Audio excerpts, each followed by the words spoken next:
Herb the Stone's Soup, a classic folk tale retold for children. Once upon a time, in a quiet little village nestled between rolling green hills, there lived people who were kind, but also a little bit stingy. They worked hard on their farms and kept whatever they grew tightly locked away in cupboards and cellars. One chilly evening, 3 tired travelers arrived at the village gate. They had walked all day, their feet sore and stomachs empty. They knocked on the first door and asked politely, "Good evening. Could you spare a little food for 3 hungry travelers?" The woman at the door shook her head. "I'm sorry.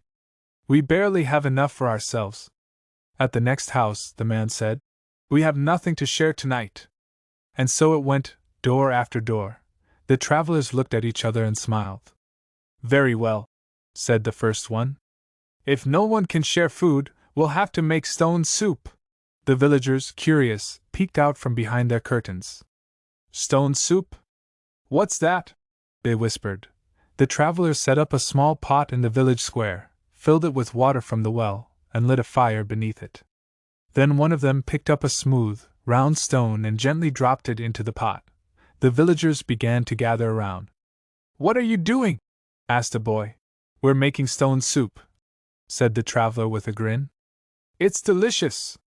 But it would taste even better with just a little salt." An old man hurried home and brought back a pinch of salt. The travelers stirred the pot and sniffed the air. "Ah, perfect," said the second traveler. "Though a few carrots would make it even sweeter." "I think I have some carrots," called a woman, running to her kitchen. Soon, someone brought onions. Another brought a potato or 2. Then came beans, cabbage, and even a bit of meat. The travelers thanked everyone and stirred the bubbling pot. The smell drifted through the village, warm, rich, and comforting. When the soup was ready, the travelers took out the stone, polished it, and set it aside. Everyone gathered around with bowls in hand. Each person tasted the soup and smiled. It was the best they'd ever had. As they ate together, laughter filled the air.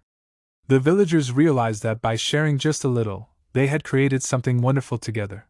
When the travelers packed up to leave, the children asked, "Aren't you taking your magic stone?"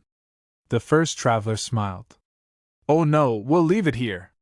It might bring you luck, and remind you that sharing makes everything taste better." From that day on, the village was never the same. Neighbors shared their food, their stories, and their hearts, and they never went hungry again. Sparkle's moral: when everyone shares a little, there is always enough for all.